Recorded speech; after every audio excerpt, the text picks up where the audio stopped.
ETEC Fibra Ótica, vem pra cá. ETEC Fibra Ótica, seu provedor de internet. ETEC Fibra Ótica, a internet da nossa praia. Ultra velocidade e o melhor atendimento. ETEC Fibra Ótica, vem pra cá. ETEC Fibra Ótica, seu provedor de internet. É pioneiro em qualidade. Internet fibra ótica em cada canto da cidade. ETEC Fibra Ótica em Peruíbe, Itanhaém, Mongaguá e Praia Grande. Desde 1999 com você. Fala pessoal, fala Mongaguá, fala você de toda a Baixada Santista do Brasil e do mundo. Um grande abraço para você que está hoje aqui nos assistindo. Obrigado pela sua participação e eu quero já falar para você o tema desta noite. Exterminadores de família. Este é o nosso tema. Vamos colocar aqui, ó. Exterminadores de família. Quem são? Nós vamos tratar deste tema hoje e eu peço desde já a sua atenção para caminhar comigo até o final do programa e eu tenho certeza que vai ser extraordinário. Ok, pessoal? Já clica aí no curtir, no compartilhar, no se inscrever aí no canal. Se inscreva aqui no canal Fala Mongaguá. Se inscreva aqui no canal Voltando à Base e eu tenho certeza que vai ser mais uma vez um programa desafiador, né? Então, se você quer saber quem são os exterminadores de famílias, eu peço a sua atenção hoje para a gente passar esse tempo aqui que eu tenho certeza que vai ser extraordinário, ok? E dá tempo de você convidar as pessoas para poder entender um pouquinho mais e compartilhar este link aqui, ok, pessoal? Bom, vamos lá, sem mais delongas, vamos falar daquilo que interessa, né? A gente vai tratar de uma forma assim, vou tentar ser o mais prático possível, o mais breve possível, e nós vamos tentar aqui trabalhar o que são os exterminadores de família. São problemas ou são situações que acabam aí implicando de maneira direta nas famílias e, consequentemente, também na estrutura da igreja. Então, eu tenho certeza que é importante você acompanhar o programa de hoje, ok? Vamos lá. Quem são os exterminadores de igreja e como eles interferem, aliás, os exterminadores de família e como eles interferem no relacionamento de igrejas ou da igreja ou como igreja? Isso que nós vamos abordar aqui com um pouco mais de profundidade. Então, eu selecionei aqui 4 pontos muito importantes e eu até ia dizer quais são eles, mas fica até o final para você descobrir quais são e eu vou começar no primeiro.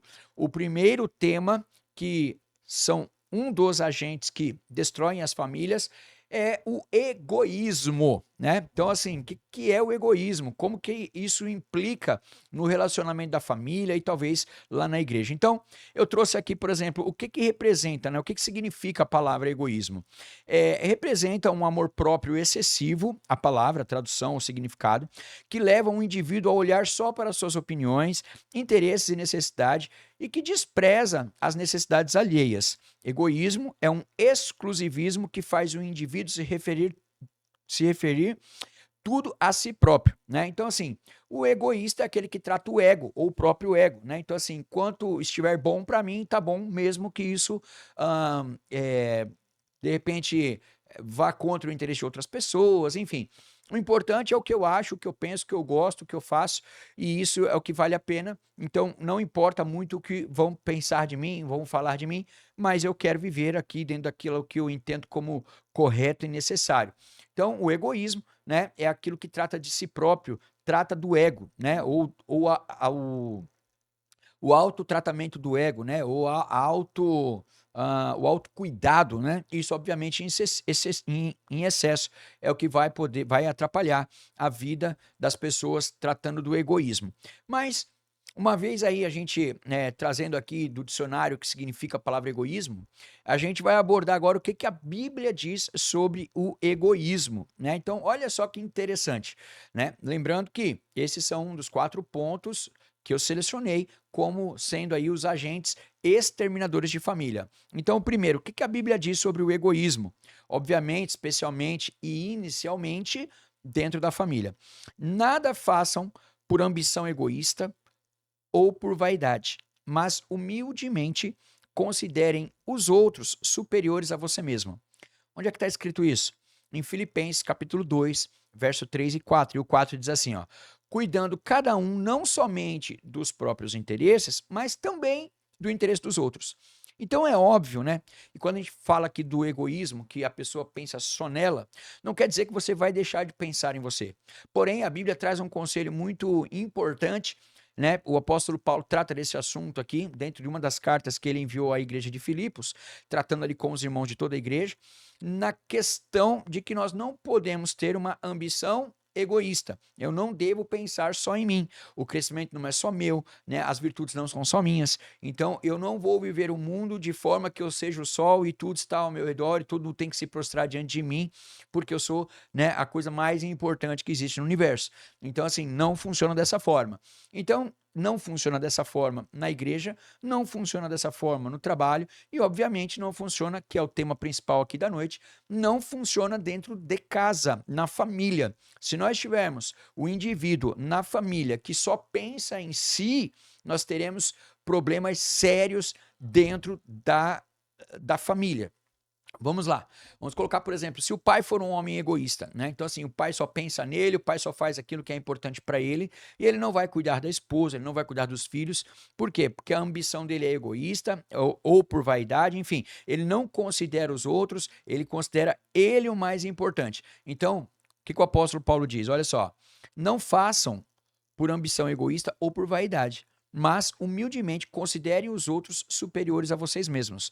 Então, a partir do momento que eu começo a entender que o outro é superior a mim, então eu vou dar validade, eu vou dar honra, eu vou considerar o outro que é maior do que eu, superior a mim, melhor do que eu. Então eu vou tratar como alguém como eu me trataria e além disso, né, como alguém que é superior. Essa é a recomendação bíblica, né? Cuidando cada um não somente dos seus próprios interesses. Como o exemplo que eu estou dando do pai, né, que poderia, de repente, pensar só em si. Então, você vê, um pai que pudesse pensar só em si, imagina que ele vai tratar das coisas só para ele, cuidar só dele, fazer aquilo que só ele quer, aquilo que só ele acha importante, vai determinar a comida que ele quer comer, vai determinar os canais que ele vai assistir, enfim, um autoritarismo, um egoísmo, vou cuidar de mim e os outros pouco importa, né? Então, na verdade, nós vemos aqui que a Bíblia, ela trata especificamente aqui sobre a questão do egoísmo. Nós não devemos ser egoístas em casa, né? Então, eu dei o exemplo do pai, vamos dar o exemplo da mãe, né? Uma mãe egoísta, que ela só faz aquilo que ela quer, aquilo que vai favorecê-la, né? Então, que ela não vai pensar no outro. E a Bíblia nos ensina, aqui nesse texto aqui de Filipenses, capítulo 2, versos 3 e 4, que nós devemos sim, ao invés de ter uma atitude, um comportamento egoísta, nós devemos ter um comportamento altruísta. Onde? Onde eu considero o outro superior a mim. E quando nós consideramos o outro superior, nós trataremos o outro de uma melhor forma, nós trataremos o outro, né, com maior respeito, com maior admiração, com maior cuidado, né? Jesus fez isso quando ele lava os pés dos discípulos, né, considerando superiores a eles, porque era costume dos servos lavar o pé dos seus senhores quando chegavam da rua, e Jesus faz ali o que é comumente conhecido, né, como o ritual ali do lava-pés. Na verdade, Jesus estava dizendo, olha, se você quiser ser alguma coisa aqui, né, considere o outro superior a você. E era isso que ele estava fazendo, lavando os pés dos discípulos, dizendo, eu me coloco como servo daqueles que, né, eu estou aqui respeitando como superiores a mim.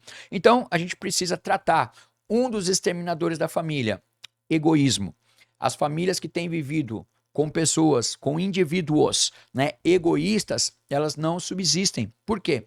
Porque em algum momento a gente vai ter problema e problemas sérios, porque o egoísmo ele trata dos interesses próprios e somente. Ele não interessa com o pensamento do outro, né? Imagina que eu dei o exemplo do marido, o exemplo de uma mãe, por exemplo, né? Se por um lado eu falei do pai que poderia fazer tudo aquilo que é da vontade dele, imagina uma mulher que tem que ajudar o marido, colaborar com a direção do lar, uma mulher, por exemplo, que pensa só em gastar, em gastar, em gastar, e esse é um dos maiores problemas que nós temos hoje em muitos lares, né? Muitas pessoas chegam a mim com reclamações, às vezes, de que as mulheres gastam de maneira exagerada. Então, o marido, ele vai, ele trabalha, ele se posiciona, ele pensa, às vezes, no andamento do lar, e às vezes a esposa nem tanto, e vai, né, gastando, chega lá no final, eu tô com o cartão aqui, não sei o quê. Enfim, aquela confusão que gera, por quê? Muitas vezes por um pensamento egoísta. Então, um dos quatro exterminadores da família, quem é? O egoísmo. Nós precisamos banir o egoísmo dentro das famílias, porque isso vai refletir também lá na igreja e a gente vai chegar lá daqui a pouco. Ok, pessoal? Um outro ponto bastante importante, significativo também, que tem agido como um exterminador da família, é a amargura. A amargura, o que é a amargura, né? A amargura é um sentimento ruim, originado a partir de sensações de tristeza contínua, segundo o dicionário, angústia, rancor ou murmuração. Tudo isso gera a amargura. Pessoas com amargura têm uma tendência natural de reclamarem e se queixarem de tudo. Isso é muito grave e prejudicial dentro da família. Quando atingem nossas vidas, esse sentimento causa perturbação e pode contaminar a muitos, e a Bíblia fala sobre isso, disseminando sentimentos contrários à alegria, contentamento e satisfação, que a Bíblia também fala sobre isso, né? Então a Bíblia fala que o apóstolo Paulo diz o seguinte, ele fala assim, olha, se vocês têm o que comer e o que vestir, olha, deem graças a Deus por isso, estejam contentes, satisfeitos com o que vocês têm. E aí, muitas vezes, a pessoa que ela é dotada de amargura, né? É que ela está cheia de amargura por algum motivo, e seja lá qual motivo for, nós não estamos aqui para julgar a pessoa, mas para tratar do sentimento da amargura, o que é diferente, né? Nós não estamos falando da pessoa que é amargurada, nós estamos falando da amargura que essa pessoa acabou desenvolvendo. Nós estamos aqui para ajudar você a tratar desse sentimento, assim como o egoísmo, tratar também da amargura. Por quê? Porque a amargura ela também tem sido um dos exterminadores da família. Não só da família, mas por onde ela passa, né? É algo muito terrível. Quando nós vamos para a Bíblia, no Antigo Testamento, enfim, para tratar da palavra amargura, ela sempre denota ali coisas realmente ali ruins, né? Experiências ruins, amargas, tal. Enfim, então é importante a gente entender o que isso significa e como que isso é tratado, né? E como devemos tratar, na verdade, esse quesito aí da amargura. Então, só para recapitular aqui, você não esquecer que a amargura é um tipo de sentimento ruim, né, originado a partir de sensação de tristeza contínua, ou angústia, ou rancor e murmuração. São características de pessoas que têm, né, esse tipo de sentimento de amargura, né? E olha só o que a Bíblia diz sobre a amargura.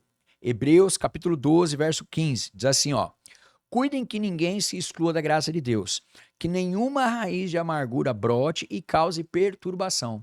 Então você vê, contaminando a muitos. Então assim, quando nós permitimos que a raiz de amargura ela brote, ela vai causar perturbação. Isso é evidente, isso é fato, e fato bíblico. E ela diz aqui também que essa raiz de amargura que brotou em você ou em mim, ela vai contaminar a muitos, né? Então assim, e é difícil, é muito difícil você viver do lado de pessoas que são amarguradas. E eu não estou questionando aqui ou julgando a pessoa, estou dizendo do sentimento, né? Da característica da amargura. Então as próprias escrituras tratam deste tema com muita importância e tem outros textos que eu vou trazer para você aqui, como que isso se relaciona com a família. Mas é óbvio que em qualquer ambiente, em qualquer esfera da sociedade, aquela pessoa que é amargurada, sabe?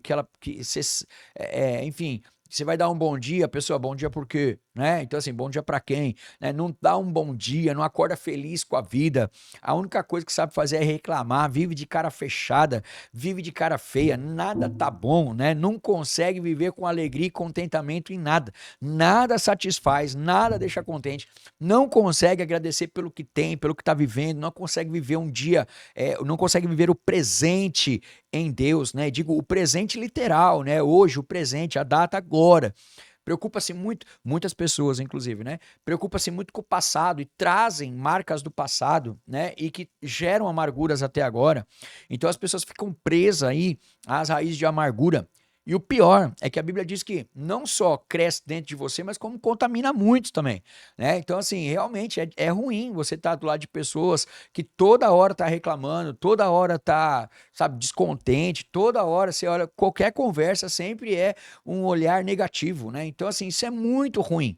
né? Então, assim, eu quero ajudar você a entender que a amargura é um dos exterminadores da família, né? De repente os teus filhos vão olhar e falar, não, mas o meu pai é muito chato, é muito bronco, ele tá sempre triste, ou tá sempre amargurado, tá sempre tá bravo, né? Ou a minha mãe, ou o meu filho, né? Eu lembrei agora aqui, falando dessas coisas, eu lembrei dos Sete Anões, né? Tinha acho que é o Zangado, né? Não sei se era Zangado ou Zangão, não lembro agora, mas tava sempre mal-humorado, né? Tinha um outro também, né? Da Quadrilha Maluca, eu não sei se você é dessa época, né? Não que eu seja, mas a gente tinha o desenho da Quadrilha Maluca lá, da Corrida Maluca, né? Com a Penélope Charmosa, e tinha a quadrilha também. E aí você tinha um cara lá que era zangado, né? Então, assim, pra ele tá tudo mal, né? Tá tudo ruim, né? Outro desenho que eu me lembrei agora, tá dando uns insights aqui. Tinha aquele desenho das motocas e mutretas, eu não sei se era esse o nome, mas tinha um grupo de motos ali que, quando as coisas davam errado ali, que eles perseguiam o Fusquinha Willy, as coisas davam errado, aí tinha uma motinha que ficava lá. Eu te disse, não te disse? Mas eu te disse, não te disse? Ah, tá bom, eu sei, né? Então, enfim, a pessoa que tá sempre jogando contra, né? Nunca consegue trabalhar para construir, nunca traz uma solução, nunca traz um sorriso no olhar, né? A Bíblia tem um versículo que ela fala isso, né? Que um coração alegre formoseia todo o rosto. Então, quer dizer, as pessoas olham para você quando você está alegre, quando você tem Deus, quando você é uma pessoa que está bem, que não tem amargura, dá até vontade de ficar do lado. As pessoas querem ficar mais, elas querem ouvir mais, né? E ao contrário daquele que tem a raiz de amargura, porque ele é amargo, ele tem a raiz, ele deixa brotar e aí isso perturba tanto ele e ainda contamina os outros. Então, assim, é um caso muito grave, muito sério, né? Você ser, de repente, aquela pessoa que tem a amargura. Então, nós estamos tratando aqui os exterminadores de família. Primeiro, o egoísmo. Segundo, a amargura. Se você é essa pessoa que vive este momento, que tem, de repente você está aí olhando e fala, poxa, é verdade, eu sou aquele cara do desenho, né? Eu sou a motinho, eu sou o cara da quadrilha maluca, enfim. Eu geralmente tenho esse tipo de comportamento. Se você tem, é uma ótima oportunidade hoje de você reavaliar e cortar esta raiz, né? Porque quando a Bíblia diz aqui, olha, que nenhuma raiz de amargura brote. Então, assim, quando você vê que qualquer coisa, situação, circunstância, palavra contrária, comportamento adverso de outros ou seu, que venha te causar amargura, você precisa cortar literalmente o mal pela raiz. Então tá aqui, ó, que nenhuma raiz de amargura brote e cause perturbação. Muitas vezes as igrejas estão lotadas de pessoas que vão à igreja justamente buscar uma cura de uma perturbação ou de uma amargura e tudo mais, né? E acham que esse processo vai ser um milagre que vai acontecer. Ah, vai acontecer um milagre, essa amargura vai sair, né? E eu não estou aqui para discutir, ou definir ou julgar milagre ou condições de vida, mas o texto aqui é muito claro, né? Hebreus 12:15. Cara, corta você mesmo. Você tem essa possibilidade de cortar a amargura e com certeza você vai deixar de ser um problema que vai contaminar dentro da família. Um dos problemas, um dos exterminadores de família, a amargura. Então você pode ser o responsável por eliminar a amargura dentro do seu lar, se você for o marido, se você for a esposa, né? Inclusive para a esposa a gente leu esses dias na igreja que lá na primeira carta do apóstolo Pedro para a igreja ele diz o seguinte, né, que a mulher deve ter um comportamento dócil e tranquilo, né? Um espírito dócil e tranquilo. Olha que negócio extraordinário, né? Então aí eu quero convidar você, mulher, né, esposa, né? Quando os teus filhos te olham, né? Qual é o tipo de palavra que sai da sua boca? Qual é o tom de voz? Né? Às vezes eu estava conversando esses dias com alguém pelo WhatsApp e alguém disse, poxa, você falou dessa forma. Eu falei, veja, o WhatsApp não tem tom de voz, né? Mas o tom de voz, ele fala muito. Então, às vezes você fala até uma coisa que é legal, mas de um tom de voz meio pesado. Por quê? Porque muitas vezes você pode estar motivado pela amargura. Então, por exemplo, dentro do lar, a mulher, Deus traz uma orientação muito clara e específica que a mulher, por exemplo, tenha um espírito dócil, gentil, né, e tranquilo. Por quê? Porque a mulher sábia, ela edifica a casa, ela vai cuidar, né, dos seus familiares, ela vai trazer o amor. Tem uma moça aí na internet uma vez que ela disse o seguinte, falou assim, ó, meu marido compra a comida e eu elaboro o jantar. Olha que negócio extraordinário, né? É em equipe, né? É junto, né? Um faz uma parte, o outro faz a outra e todos colaboram para o êxito do grupo, né? Nesse caso aqui, o grupo familiar. Tem ainda mais um ponto aqui que eu quero tratar ainda sobre a questão da amargura. Olha só, para os filhos agora, né? Olha o que diz para os filhos, assim, ó. O filho tolo é a tristeza do seu pai e a amargura daquela que o deu à luz. Olha que negócio fantástico. Onde é que está isso, pastor? Provérbios 17, 25. Então, nós falamos aqui de maneira geral para que todos, né, possam aí cortar a raiz da amargura. E agora, olha só o enfoque que a Bíblia dá aos filhos, né? O filho tolo é a tristeza do seu pai e a amargura da sua mãe. Então eu quero fazer um convite aqui para você que é filho, agora é exclusivo para você que é filho. Não seja tolo, né? Ouça o pai e a mãe, obedeça o pai e a mãe, respeite o pai e a mãe, honre o pai e a mãe, né? Dê a eles a honra que lhe é devida, né? Não seja tolo, nem para eles, nem para os de fora, porque quando você se torna um filho tolo, né, que anda segundo seus próprios pensamentos, segundo suas próprias atitudes, que não dá ouvido a ninguém, né? Ainda hoje eu vi um vídeo na internet, um filho de 19 anos, que na hora do almoço, toda a família comendo, ele chamou seu pai para fora e eles saíram da casa e ele estava querendo brigar com seu pai, agredir o seu próprio pai, né? Então assim, é tanta tolice que nós vemos hoje e isso está, né, ao alcance de todos. Então, minha dica aqui para você que é filho, preste muita atenção no seu tipo de comportamento. Olha o que a Bíblia diz para você, filho, em Provérbios 17, 25. O filho tolo é a tristeza do seu pai e a amargura da sua mãe. Então, não se torne amargo, não seja amargo, não torne a vida, aliás, da tua mãe amarga, porque o fato de você agir como um tolo, automaticamente você vai trazer tristeza ao coração do seu pai e você vai trazer amargura ao coração da sua mãe. Compartilhe esse trecho, mostre para alguém, diga o que a Bíblia diz a respeito de um filho que age com tolice, né, que não age de acordo com a vontade de Deus, com aquilo que Deus traz aí para a família, né? Então, ainda tratando do tema amargura, né? Então, assim, é importante a gente saber que talvez o nosso comportamento ele pode gerar a amargura no outro, né? Então, num primeiro momento, nós lemos em Hebreus que nós podemos cortar e não permitir a raiz da amargura, mas num outro momento nós vemos aí que um filho tolo pode ser, sim, a amargura da sua mãe. Ok, pessoal? Aí tem uma palavra também para o marido, né? Eu falei da esposa. O marido diz, a Bíblia diz o seguinte, lá em Colossenses 3,19.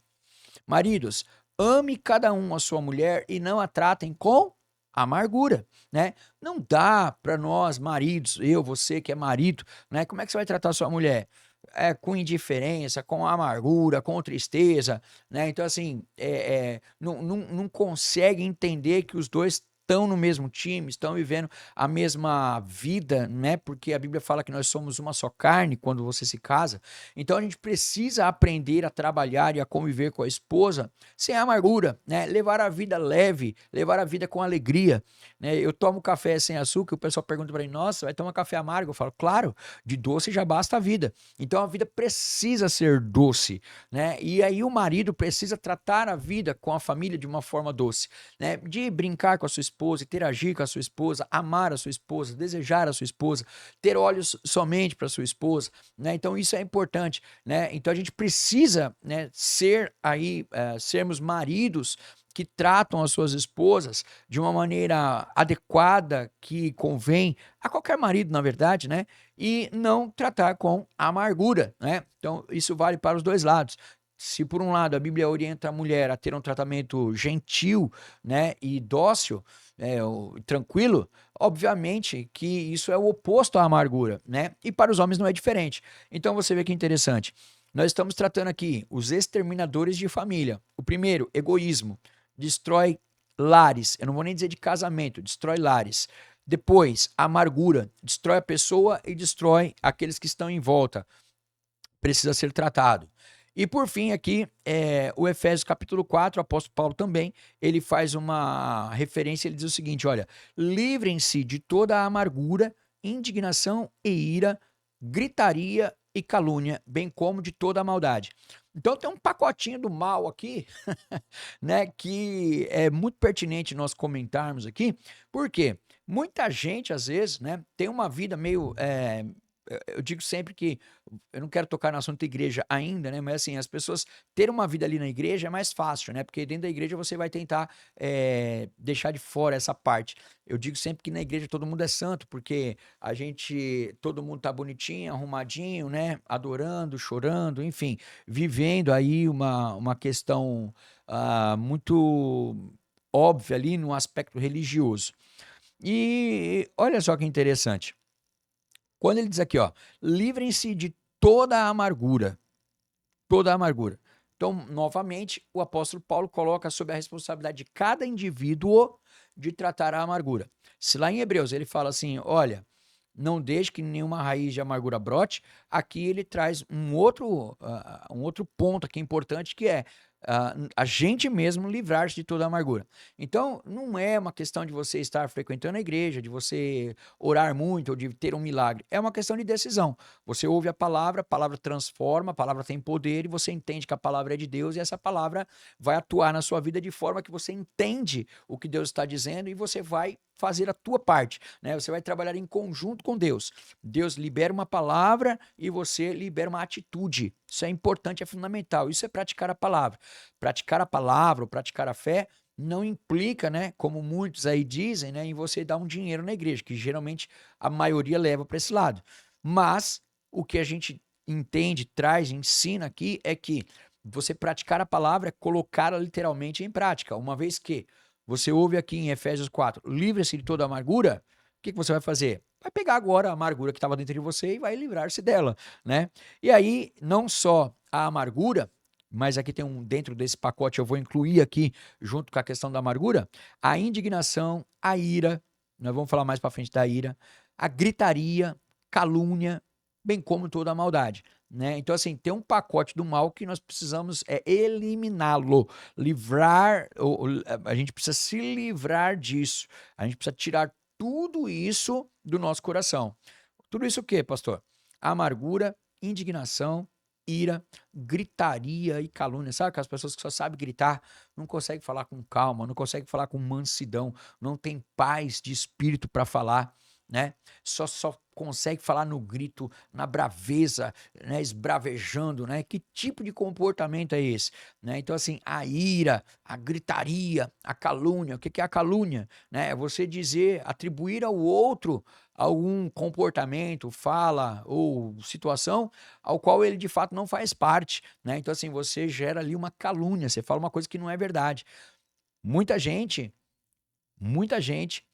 apoia-se na sua visão para atribuir ao outro uma condição ou lhe atribuir responsabilidades, que na verdade não são fatos, mas apenas é uma visão daquilo que ela está enxergando.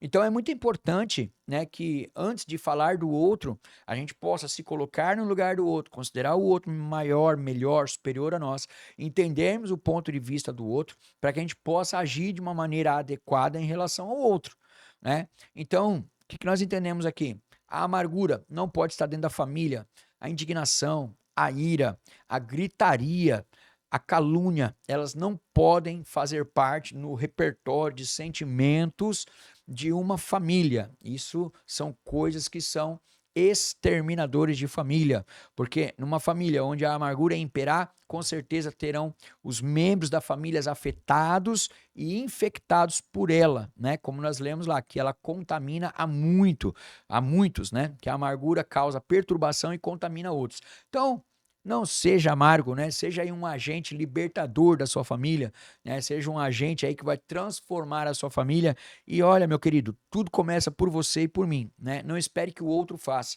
mas que você possa tomar a decisão e tomar atitudes de fato que corresponde àqueles que creem naquilo que Deus tem nos ensinado. Ok, pessoal? Tá claro aí os argumentos sobre a amargura? Você me dá licença para eu tomar um copo d'água. Enquanto isso, aproveita para curtir, mandar sua mensagem, para que nós possamos aí dar continuidade. Próximo tema. Qual o próximo ponto que é um exterminador de família? O perdão ou a falta de. Aí é um outro ponto para mim muito importante e pouco explorado, talvez, né? Bom, a doutora, deixa eu ver aqui, Graziela Carvalho, doutora Graziela Carvalho, espera a senhora aqui, doutora Graziela, vai ser um prazer a gente ter a senhora aqui para falar conosco aqui sobre esse tema, por exemplo, né, a falta de perdão. Ela coloca num dos seus vamos dizer, seus programas, uns vídeos, alguns textos dela no Instagram, e ela diz o seguinte: a falta de perdão pode ter um impacto profundo na nossa saúde física. Olha aí você que vive doente, olha que interessante isso aqui. Estudos mostram que 85% das doenças têm origem na mente. Guardar mágoas e ressentimentos pode enfraquecer o sistema imunológico e contribuir para o desenvolvimento de doenças graves, incluindo o câncer. Olha o que a doutora Graziella diz. Perdoar é um ato de libertação e autocuidado. Não guarde mágoas. Cuide da sua mente e do seu corpo. Se você está passando por isso, busque ajuda para trabalhar essas emoções e melhorar a sua qualidade de vida. Olha só o que pode gerar aí a falta do perdão. A falta do perdão é um outro agente destruidor de famílias. Por quê? Porque as pessoas vão para a igreja, elas querem o perdão de Deus, mas elas não aprenderam a perdoar como Deus disse que tem que perdoar e como tem que ser perdoado. Então, qual é a relação aqui que a doutora está fazendo, que é especialista no assunto? Ela está dizendo, olha, quando você não libera perdão, você tem o seu sistema imunológico baixo, né? Então, assim, você vive doente, com coceira, com gripe, resfriado, enfim, você sabe que você tem um sistema imunológico fraco, às vezes pode estar relacionado, na verdade, a algum tipo de problema por conta de não liberar perdão. É isso que ela está dizendo aqui. Né? Então, assim, pode até desencadear o desenvolvimento de doenças mais graves, como o câncer. Né? Não sou especialista no assunto, gostaria muito que esse vídeo chegasse aqui à doutora Graziella Carvalho e que ela pudesse estar aqui, quem sabe, com a gente, tratando desse assunto de uma forma mais apropriada. Mas fato é que a falta de perdão é um problema grave. Né? Tanto que a Bíblia trata deste assunto com bastante propriedade. Inclusive, eu vou trazer aqui para você, né, algo que Jesus diz sobre a questão do perdão. E é tão difícil, né? Porque as pessoas, elas são muito crentes na igreja, né? Mas ela não consegue ser crente o suficiente dentro de casa, por exemplo, né? Então, às vezes é a falta do perdão, às vezes é a falta do perdão, a amargura e o egoísmo, tudo junto. E aí não consegue desenvolver uma vida de qualidade, porque tudo isso dentro da mesma pessoa, você imagina, deve ser um furacão do mal, né? Porque é totalmente contrário do que aquilo que a Bíblia diz que nós devemos ser ou viver. Então, a gente não vai ter contentamento, a gente vai ficar doente, a gente não vai liberar perdão, vai gerar amargura, isso vai contaminar os outros, e o egoísmo é quando eu penso só em mim e tudo isso está relacionado. Então, isso é muito grave, né? E olha só a falta de perdão, o que Jesus diz. Mateus 18, versos 21 e 22. A Escritura diz o seguinte: então Pedro aproximou-se de Jesus e perguntou: Senhor, quantas vezes deverei perdoar o meu irmão quando ele pecar contra mim? As 7 vezes? Até 7 vezes? Porque era um costume, estava na lei e tal. Aí olha só, Jesus respondeu: eu digo a você, Pedro, não até 7 vezes, mas até 70 vezes 7. Então você vê, dentro de um dia, né? Quantas vezes você deve perdoar? Vamos lá, começa com o teu marido. Às vezes as mulheres ficam muito bravas com seus maridos e falam assim, eu tô assim porque ele me irritou. Né? Quantas vezes ele te irritou? 70 vezes 7? Então perdoe ele esse número de vezes e vai dar tudo certo, seu casamento será extraordinário. Às vezes o marido, não, hoje a minha mulher me deixou chateado demais aqui, viu? Tá, e quantas vezes foram isso? Aconteceu uma vez, 2 vezes? Uma vez, tal. E você já perdoou ou não? Então perdoe. É simples. Né? Então, assim, tem gente que vive uma vida desgraçada, longe da graça, vive uma vida infernal porque quer. Né? Então, assim, um dos exterminadores da família, quem é? A falta de perdão. Por quê? Porque a falta de perdão gera até divórcio. A falta de perdão gera filho sair de casa. A falta de perdão gera o marido ir embora. Né? A falta de perdão gera irmãos não conversarem. Tudo isso é por causa da falta de perdão. A falta de perdão não reconhece que o outro é superior a si próprio. A falta de perdão gera amargura. Vê como é que está conectado o assunto? Né? E olha só que interessante. Quando Pedro pergunta quantas vezes eu devo perdoar? Até 7 vezes? Jesus fala assim, não, até 70 vezes 7. Poxa vida, quanto de perdão eu vou atribuir a alguém? Né? E às vezes a gente, por causa de uma bobagem, ou por causa de alguma coisa até que realmente possa significar algo profundo para você, às vezes não para o outro, porque às vezes, é o que eu falo, muito vai daquilo que a gente ouve, né? Então, assim, o interlocutor às vezes coloca a coisa de uma forma que pode parecer um pouco mais agressivo para você, mas na cabeça dele às vezes não pareceu. E aí o que a pessoa faz?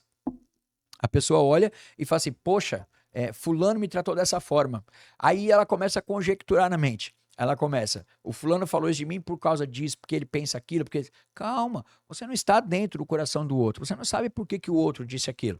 Às vezes é só a forma grossa do outro ser, né? Você tem que levar em conta também, né, o ambiente que a pessoa foi criada, a cultura que ela tem, né, a capacidade cognitiva de entender ou de produzir uma frase com mais ou com menos efeito. Então, tudo isso conta, né? Então, assim, ao invés de eu ouvir o outro e imediatamente criar uma barreira, então eu não quero mais o outro, então eu não vou falar mais com você, então eu não vou cozinhar, ou então nós não vamos, eu vou dormir na sala. Enfim, ao invés de a gente ter esse tipo de atitude, o que a gente precisa fazer? Primeira coisa, perdoar o outro. Perdoar 70 vezes 7 por dia. Por dia. Então, nenhum de nós, na verdade, tem aqui justificativo suficiente para não viver o perdão. Quem disse isso? Jesus disse isso. Então, muita gente se coloca, não, mas eu sou de Deus, eu não sei o que lá, e tem uma vida desgraçada, tá de mal do marido, tá de mal do filho, o filho não consegue admirar o pai, não consegue amar mais a mãe, por quê?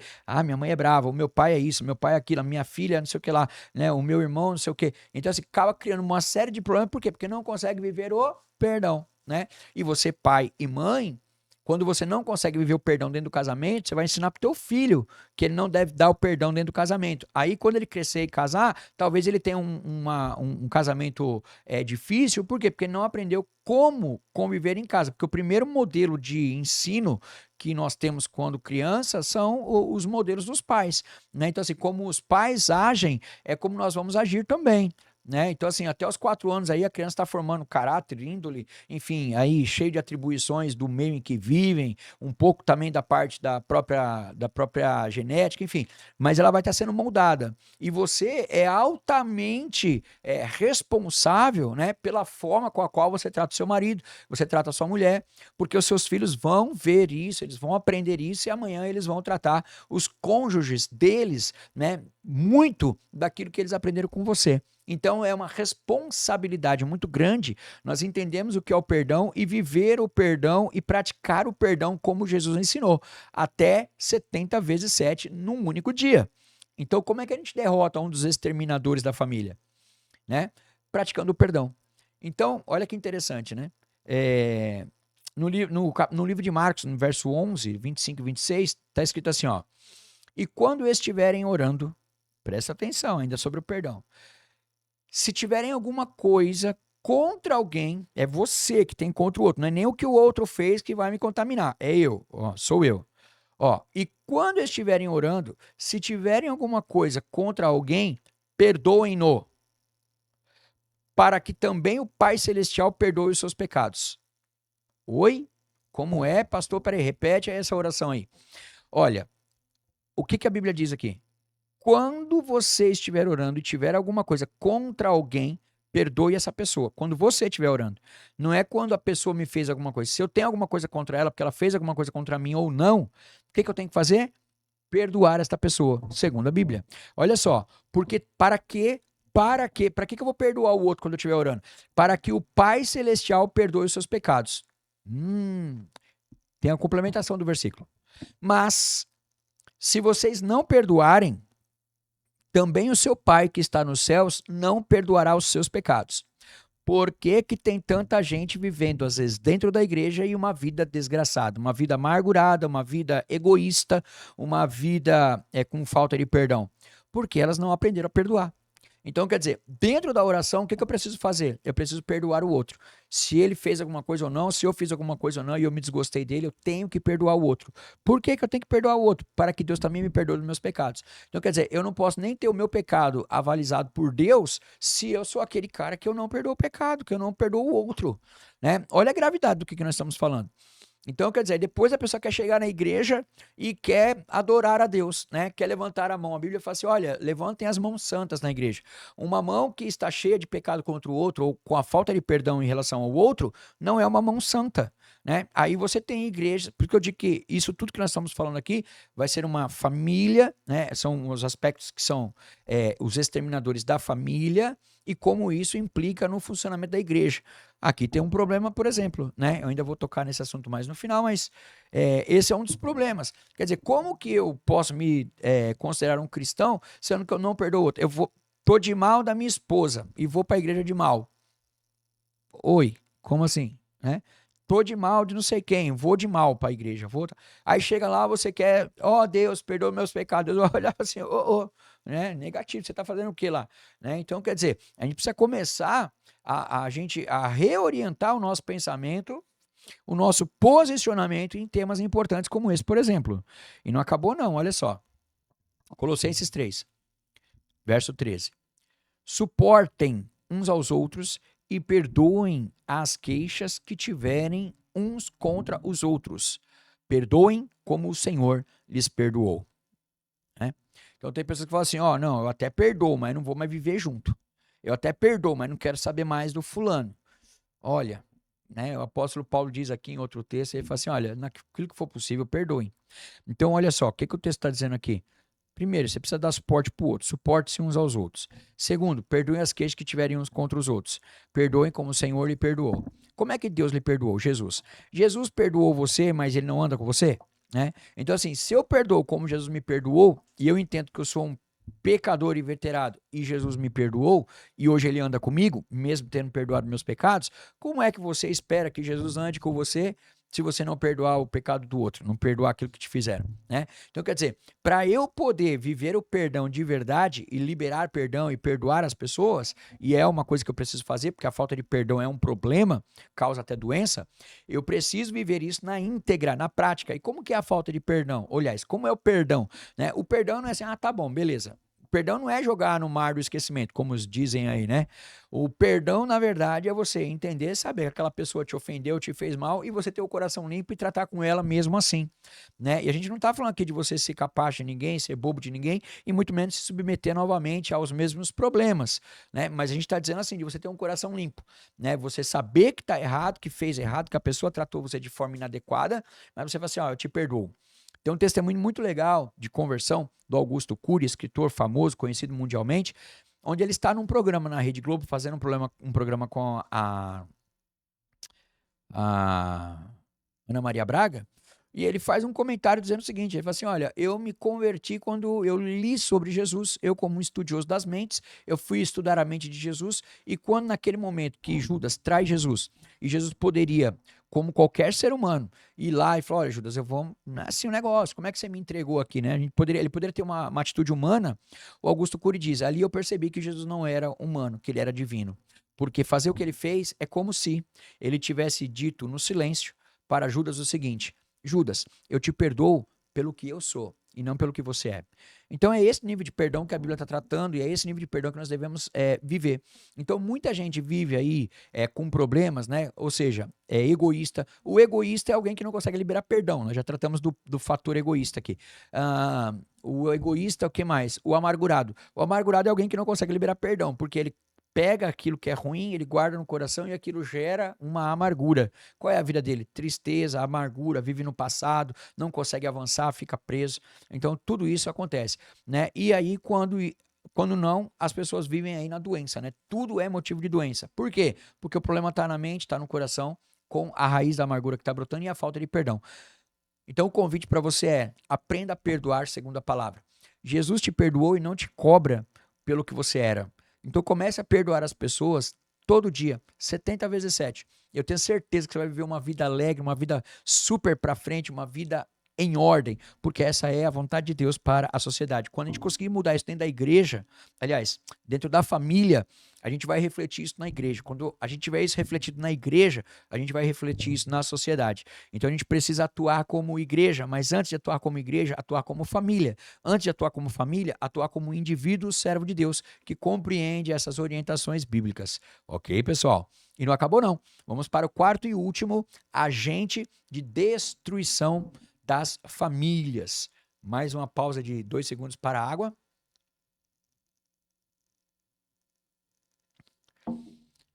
Os exterminadores de família. O quarto ponto. A rebelião. Nossa, como assim? O que é rebelião? Rebelião é resistência. Rebelião é agir contra a autoridade. Rebelião é agir contra a ordem estabelecida. E Deus estabelece algumas ordens, algumas autoridades. Rebelião é levantamento, insurreição é revolta, rebelião é ainda o ato de se opor ou resistir a alguma coisa, a desobediência, é insubordinação, insubmissão, né? Então, assim, tudo isso são coisas que, comportamentos que norteiam aí o que é uma rebelião, né? E você, está vivendo em comunhão ou em rebelião? E é fantástico, porque todo o Novo Testamento praticamente, o Antigo também, né? O Salmo vai dizer isso, enfim, quase que a Bíblia inteira vai dizer, ela vai tratar muito sobre a questão da comunhão, da comunidade, da ligação, né? Da Santa Ceia, onde há a comunhão. Jesus caminhando com seus discípulos em comunhão. O apóstolo Paulo tratando da igreja em comunhão. E qual é o agente que a gente vê que age diretamente contra a unidade e a união, né? E a comunidade e a comunhão? A rebelião. Então, a rebelião, ela é um dos problemas, é um dos exterminadores de família. Como assim, pastor? O que a Bíblia diz sobre rebelião? Vou te dar uns exemplos aqui sobre o que a Bíblia diz sobre rebelião. Josué 24:19 diz assim: Josué disse ao povo: vocês não têm condições de servir ao Senhor. Olha isso. Ele é Senhor, Deus santo. É Deus zeloso. Ele não perdoará a rebelião e o pecado de vocês. Quer dizer, eu não ouvir a voz de Deus, eu não acatar a palavra de Deus, isso é rebelião. Então, quer dizer, tudo que falamos até aqui sobre o egoísmo, a Bíblia trata sobre o egoísmo. Sobre a amargura, a Bíblia trata sobre a amargura. Sobre a falta de perdão, a Bíblia trata sobre a falta de perdão. Eu trouxe aqui inúmeros textos bíblicos para que você possa tratar tudo isso e viver uma vida de excelência. Para que você possa parar agora de destruir a sua família, de exterminar a sua família e começar a construí-la. Só que se de tudo que a gente falou até agora, que são textos bíblicos, você simplesmente tornar-se num coração duro e dizer, isso não é para mim, por que você está agindo? Com rebelião. Você está se rebelando à ordem as quais Deus estabeleceu para eu e você, para que nós pudéssemos viver em paz e em tranquilidade, mesmo em meio a dificuldades e aflições. Né? Então, assim, a dificuldade do ser humano, ela não está na necessidade que ele tem. Né? Assim, mas a falta do dinheiro fez o casal se separar. Não foi. O que fez o casal se separar foi a falta do amor, a falta do respeito, a falta do perdão, né? A falta do egoísmo, ou aliás, o excesso do egoísmo. É isso que faz. Porque quem decide caminhar junto é uma só carne, tá junto é uma só carne e vai para frente. Né? Agora, o que a gente está tratando aqui é que a questão de eu não entender os pontos que Deus colocou até aqui, isso tudo também é rebelião. E Deus não perdoa o pecado de rebelião. Olha que interessante. Isaías 24:20. Olha o que o texto diz. A terra cambaleia como um bêbado. Né? A terra está tremendo aí. Balança como uma cabana ao vento. Olha só. Tão pesado sobre ela é a culpa da sua rebelião. Então tem gente que vai para a igreja, ouve a palavra do perdão, ou da amargura, ou da unidade, ou da comunhão, como a gente ouviu agora. E o que a pessoa faz? Dentro da igreja, levanta a mão, chora, é um santo, é uma santa. Oh, Deus, eu quero entrar na sala do trono, eu quero estar contigo. Mas chega em casa, fecha a cara para o marido, maltrata o filho. O marido briga com a esposa, não põe um alimento no lar. É um egoísta, é um folgado, não se preocupa com a esposa, não alimenta a sua família, não vai ser o provedor do lar, não age como sacerdote, não age como profeta da sua própria casa. Então, quer dizer, vai na igreja, como eu sou santo. Saiu da igreja, não assume as atribuições que lhe são aferidas como um homem. Eu não estou nem falando como um homem de Deus, mas como um homem. Né? Não consegue trazer, né, a questão de ser homem ou as responsabilidades do homem. Né? Ainda mais hoje em dia. Mas tudo bem, isso é outro programa. Mas o que a gente precisa entender? Né? Quer dizer, é a culpa da rebelião, quer dizer, se rebela contra aquilo que é Deus. E aí, não adianta, tu tá dentro da igreja o tempo todo, tá em todos os cultos, não falta, mas quando ouve a palavra, olha, vai viver o perdão 70 vezes 7 e fica de mal do teu filho, ou da tua esposa, ou vice-versa, eu tô falando dentro da família porque o tema aqui é, né, os exterminadores de família. E às vezes você tá sendo alguém que tá trabalhando para ser um exterminador da sua própria família. E isso precisa parar. A gente precisa dar um basta nisso, né? Então, assim, não é de muito ir à igreja, mas é de ir à igreja, ouvir a palavra e não rebelar-se contra ela. Não se insurgir contra a orientação de Deus. Não rebelar-se contra a orientação de Deus. E para terminar, aqui o versículo diz assim, ó. Tão pesada sobre ela é a culpa da sua rebelião, que ela cai para nunca mais se levantar. Então, assim, nós estamos tratando de um assunto aqui extremamente importante, pertinente, razoável e pesado, né? A gente precisa, na verdade, tomar como pessoas que somos dentro das nossas famílias e começar a dar um basta. Então, de repente, o seu filho tem esse tipo de comportamento, ou egoísta, ou de amargura, ou de falta de perdão, ou rebelião, a gente precisa tratar isso com ele, porque, na verdade, a rebelião é a não aceitação de todos os outros três, ou a recusa dos outros 3 tópicos abordados é, na verdade, um ato de rebelião. Então não adianta estar na igreja, não adianta estar orando, não adianta pedir a Deus para fazer, para mudar, se você mesmo não vai cortar a raiz da amargura, se você mesmo não vai liberar o perdão, se você mesmo não vai ter uma atitude diferente da que você tinha até agora. Ok, pessoal? E continuando aqui, olha só, 1 Samuel 15, 23, olha a gravidade da rebelião, olha só. Pois a rebeldia é como o pecado de feitiçaria. A rebeldia é como o pecado de feitiçaria. Então, o que ele está dizendo aqui? Ele está dizendo assim, olha, o fato, às vezes as pessoas, né, principalmente quem está na igreja, às vezes consegue apontar o dedo bem legal assim para quem, de repente, em outras religiões ou outras crenças, praticam feitiçaria. Tá vendo? Tá fazendo feitiçaria, coisa do mal, tal. Né? Mas você está dentro da igreja e por não considerar os aspectos anteriores, você está fazendo pior do que quem faz feitiçaria. Não estou dizendo aqui que fazer feitiçaria é bom, e não sei se existe religião de feitiçaria, né?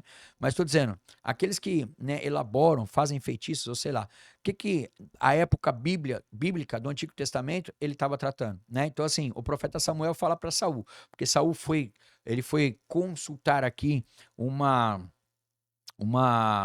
pessoa que tratava lá de conversar com os mortos e tal, e aí ele pega e fala assim, olha cara, o negócio que você está fazendo em rebeliar-se contra Deus é pior do que feitiçaria. Então assim, não acha que você está melhor do que o outro, por quê? Porque quando você não considera o egoísmo, que você não considera a amargura, quando você não considera a falta de perdão, você está se rebelando contra Deus, tanto quanto aquele que está ali na feitiçaria.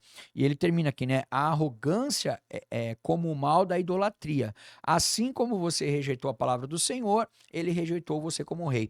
O profeta Samuel tratando com Saul, que tinha sido destituído o rei. Então, o que a gente percebe aqui? Você vê o porquê que Deus destituiu ele? Por causa da rebelião. Né? Então, assim, ele rejeitou. Então, quer dizer, você rejeitar a palavra de Deus, ele é um pecado de rebelião. Então, que interessante aqui, né? É o que eu falo, a gente não pode ser seletivo quanto ao que diz respeito à palavra de Deus. Então, a palavra de Deus, ela está colocada para falta de perdão? Sim. Para o egoísmo? Sim. Pro amargura? Sim. E para rebelião? Sim. Mas tem gente que, tipo, chega na hora de ir para a igreja, é um mero religioso. Por quê? Porque quer participar das orações, quer participar das canções, quer participar das músicas, dos louvores, né? Quer participar das ofertas, mas não olhou para todas essas outras atribuições que lhe são conferidas também. Então, assim, eu quero convidar você hoje a exterminar os exterminadores de família, para que você possa ter uma família saudável, para que você possa ter uma família santa, para que você possa ter uma família estruturada, não segundo o seu próprio pensamento, mas segundo ao pensamento de Deus, ok, pessoal? Por exemplo, como é que a rebelião vai implicar aí, né, no casamento, por exemplo, né? Você vê, um exemplo que eu uso bastante, né, no casamento em si, estou nem falando de toda a família, mas principalmente no casamento, é que, por exemplo, quando Deus chegou em Adão para falar sobre o pecado que eles haviam cometido, né, da desobediência e tal, Deus chama Adão e fala assim, e aí, Adão, o que aconteceu? O que Adão faz? Foi a minha mulher, foi a mulher que tu me deste. Quer dizer, ele já atribui até a Deus a responsabilidade. Quer dizer, não era nem dele, né? Tipo, a culpa era da mulher, mas a mulher foi você que me deu. Então, tipo, não tenho nada com isso, né? Então, o que é isso, né?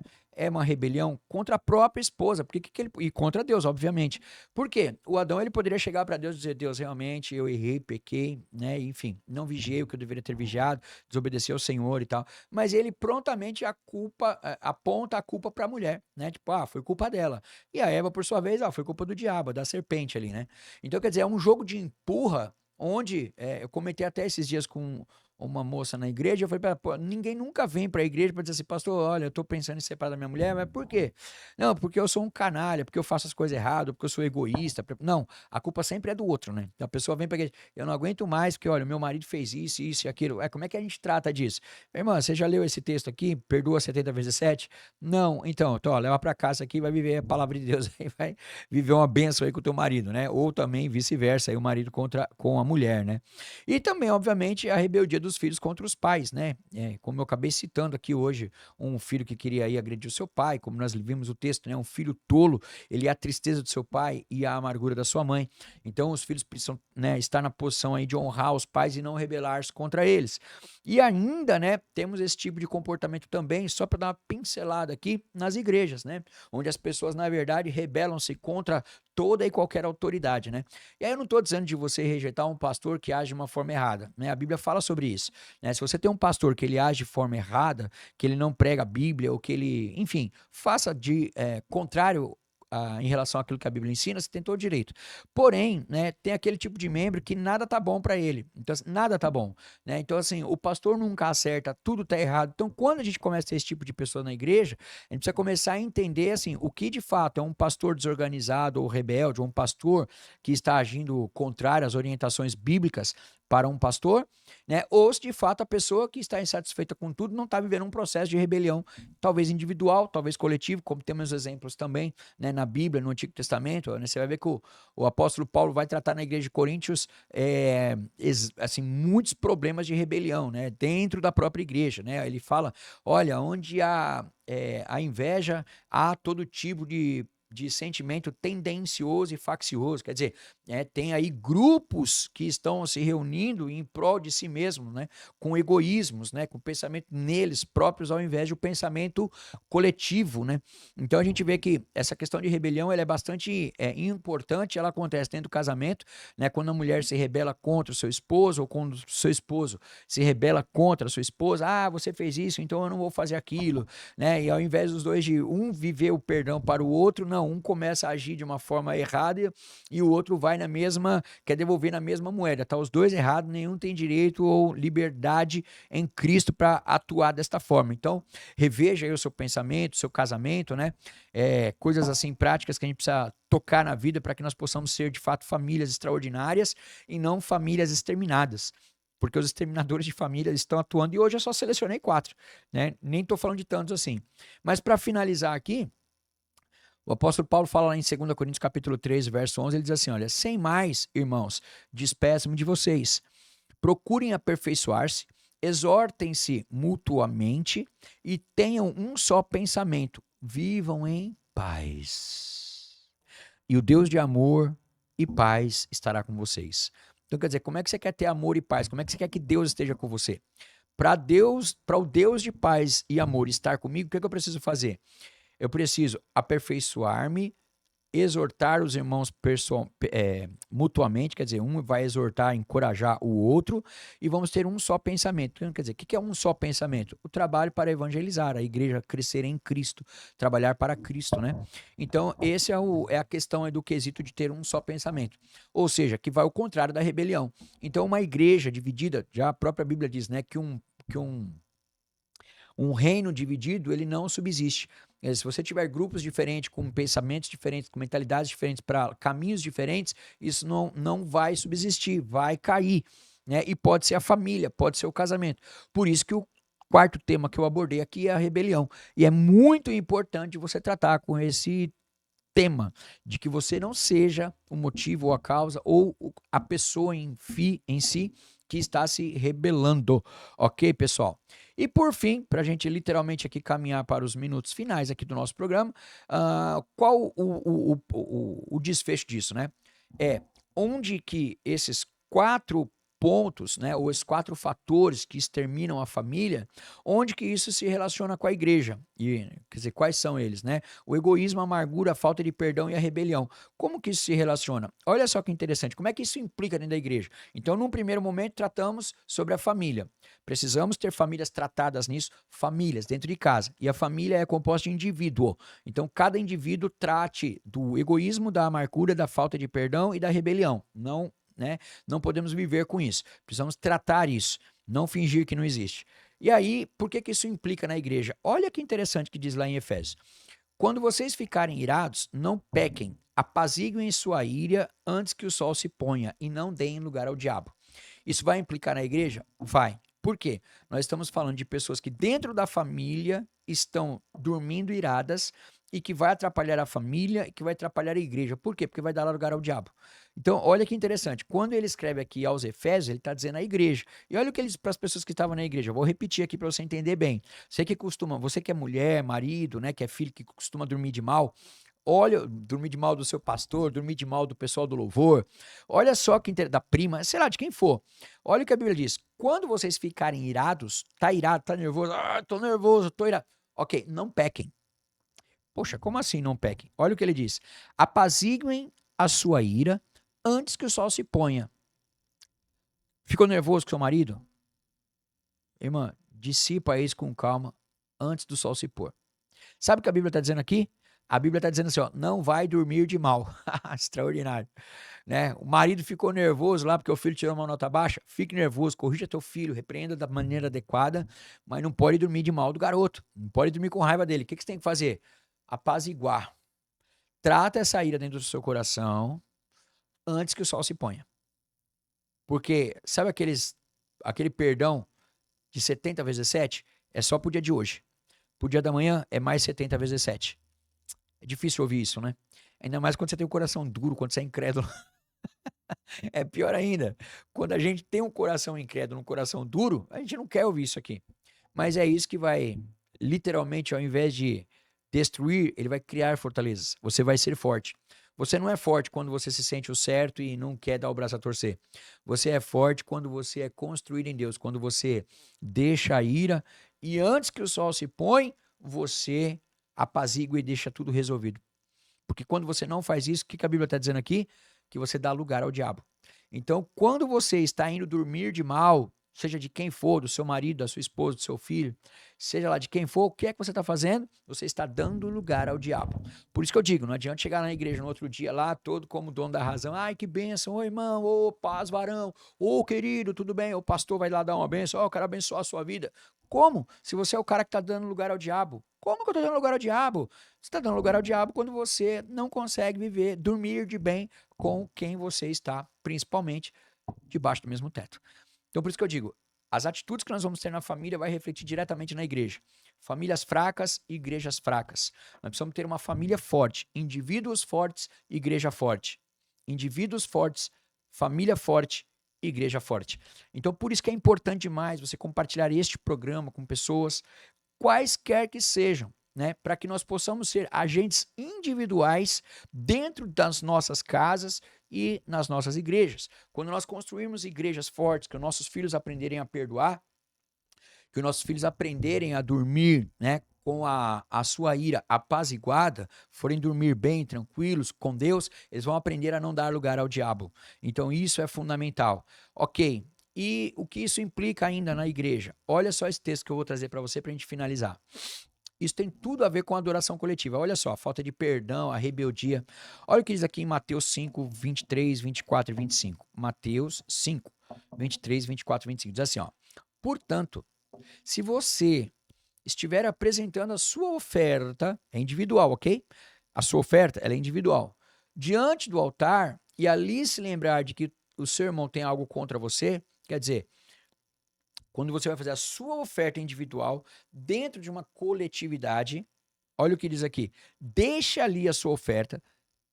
Se você se lembrar que o seu irmão tem algo contra você, deixa ali a tua oferta diante do altar e vá primeiro reconciliar-te com teu irmão e depois volte e apresente a tua oferta. Olha que negócio extraordinário. Quer dizer, se eu não sou uma pessoa curada individualmente, como indivíduo, eu não vou ser curado dentro da família. Quando eu não estou curado dentro da família, quer dizer que eu não apaziguo a ira, que eu dou lugar ao diabo. Como pode alguém que não apaziguou uma ira, que dormiu de mal com a esposa, chegar na igreja no outro dia e querer dar uma oferta? Não tem como, Deus não recebe. Deus não recebe a oferta de quem está de mal, presta atenção nisso. Então, por isso que eu estou dizendo que a tua oferta individual que você vai entregar na hora do louvor lá na tua igreja, que é um ambiente coletivo, não está sendo recebida por Deus. Então, o que você precisa fazer, na verdade? Você precisa ter uma vida de viver o perdão 70 vezes 7 ao dia. Não dormir de mal, não ficar de mal, perdoar o outro e dormir bem. Porque senão vai acarretar outro tipo de problema. Vai trazer a falta do perdão. A falta do perdão vai trazer problema de saúde. A falta de perdão vai trazer problema de amargura. A falta de amargura vai levar você a viver uma vida egoísta. Por quê? Porque você não vai se preocupar mais com nada e com ninguém. Porque só o que importa é o teu próprio umbigo.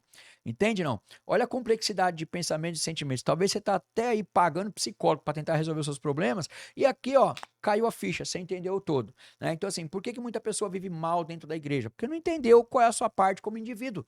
Então, quer dizer, quando eu entendo a minha posição como indivíduo, e aí a minha posição dentro, como indivíduo dentro da minha família, isso vai refletir na minha adoração na igreja. Então, eu não posso ser um indivíduo egoísta para mim, que vai refletir na família e querer adorar na igreja. O que a Bíblia diz? Você vai entregar uma oferta? Tá bom, deixa a oferta aí, vai lá, pede perdão pro irmão, depois tu volta aqui para entregar a oferta. Por quê? Porque Deus não vai receber a oferta de quem tá de mal, né? Quem tá dando lugar ao diabo. Quando a gente começa a conectar os textos, você fala, poxa, olha só o que eu tô entendendo aqui agora, né? E para continuar, ele disse, é o mesmo texto, tá? É o verso 25 agora. Entre em acordo depressa com o seu adversário, que pretende levá-lo ao tribunal. Faça isso enquanto ainda estiver com ele a caminho, pois, caso contrário, ele poderá entregá-lo ao juiz, e o juiz ao guarda, e você poderá ser jogado na prisão. Por que você vai ficar preso? Por causa da falta de perdão. Por que você vai ficar preso? Porque você tem um coração duro, porque você é incrédulo. Você fica preso na amargura, na tristeza, na solidão, né? E aí, no egoísmo. E aí só é um abismo puxando outro abismo. E aí às vezes você vai até culpar Deus. Ah, mas Deus, tá, né? Ah, eu preciso de um milagre. Que milagre? Você não precisa de milagre, só precisa de... Você só precisa se posicionar de acordo com a palavra, né? Você precisa entender o que a palavra está dizendo e viver a palavra na prática. Por isso que eu digo, não adianta você amanhã chegar lá na tua igreja, ter esse comportamento hoje de egoísmo com a tua família, de rebeldia com a tua família, com o teu marido, de não viver o perdão dentro da tua casa, e aí de repente você vai amanhã para a igreja e quer adorar a Deus. Não tem, não rola, não acontece, não é verdade, não existe. Entende? Então, o que eu quero trazer para você aqui? Que o teu comportamento individual, ele implica diretamente na vida da sua família e, consequentemente, ele vai refletir na igreja. E aí você vai ter uma igreja manca, porque vai ser uma igreja com vários indivíduos que compõem o corpo, que estão dando lugar ao diabo e que não estão vivendo de acordo com a palavra. E aí a adoração não é aceita, aí o louvor não é recebido, aí a oferta não é aceita. Aí você está fazendo o papel de Caim ao invés de papel de Abel. Então, por isso, né, é que eu estou dizendo para vocês que vocês precisam, nós precisamos, como ou quanto indivíduo, rever totalmente o nosso conceito. E eu queria dizer a você que esse programa vai ficar gravado, então que você possa assisti-lo várias vezes, anotar, escrever, né, e compartilhar, para que você possa, você mesmo, se autodiagnosticar, identificar-se com esses textos, tratar o que precisa ser tratado, ser uma bênção para Deus, você individualmente, ser uma bênção para a tua família e, consequentemente, ser uma bênção lá na igreja a qual você serve a Deus, ok, pessoal? E, para acabar aqui, né, olha só, eu coloquei um texto aqui que está escrito assim, ó, não retribuam a ninguém mal por mal, procurem fazer o que é correto aos olhos de todos, façam todo o possível para viver em paz com todos.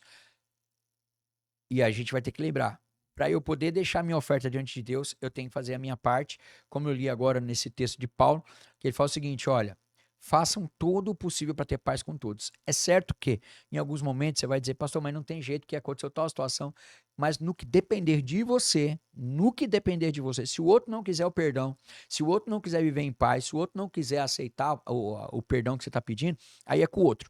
Mas você precisa fazer a sua parte. Façam todo o possível para viver em paz com todos, disse o apóstolo Paulo. Então a gente precisa, como igreja, entender, né, nosso papel individual como ser humano, como indivíduo, e tratar todas essas áreas que são os exterminadores da família e que, pasmem, nem sempre é um demônio, nem sempre é o diabo que está acabando com você. Nem sempre é um espírito maligno. Nem sempre é o pastor que não prega. Nem sempre é o irmão que não gosta de você. Nem sempre é o mundo que te odeia. Nem sempre. Então, assim, eu quero convidar você a se autoexaminar diante desse conteúdo que a gente pôde compartilhar com você hoje, para que você examine se de fato não está em você o problema disso tudo que você tem vivido, né? Então, assim, a igreja é o lugar onde nós vamos ofertar a Deus, adorar a Deus, colaborar com Deus, que nós vamos receber a Deus, receber a sua palavra, aprender, crescer quanto indivíduos, crescer como cristãos, mas é importante que isso tudo comece dentro do seu coração. Então, guarde cada palavra que foi ministrada aqui este dia, né?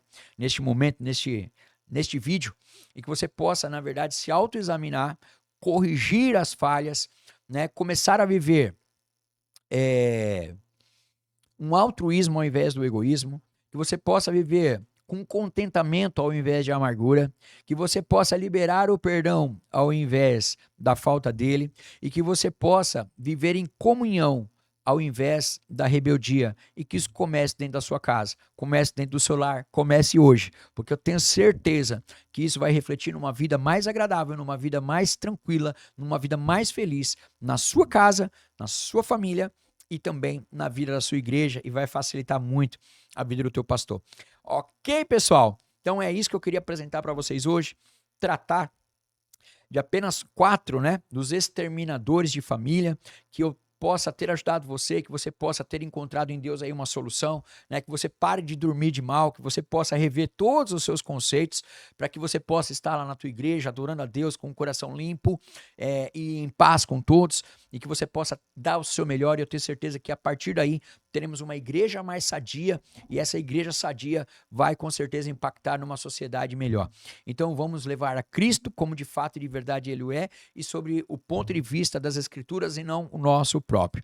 Então fica aqui o meu forte abraço a todos vocês que estão hoje aqui assistindo este vídeo, e mais uma vez, se este conteúdo foi relevante, foi importante para você, quero convidar você a compartilhar este vídeo com tantas quantas pessoas você puder, né? Faça este vídeo circular, compartilhe no seu Instagram, no seu YouTube, no seu Facebook, enfim, né? Nas suas mídias sociais, para que as pessoas possam ter acesso a esta palavra aqui libertadora, transformadora, renovadora, né? E uma palavra de comunhão para o seu coração, para a sua vida, para a sua família. Eu tenho certeza que você pode ser este agente, né, de exterminar os exterminadores de família. Nós vamos acabar com este mal e a sua família vai ser uma família bem-sucedida em Cristo Jesus, e nós teremos igrejas também muito bem-sucedidas em Cristo, e tudo isso depende só de você. Deus já fez a parte dele, agora faça a sua. Meu grande abraço para você, que Deus o abençoe, e até a próxima, se Deus quiser. Um abraço e até mais.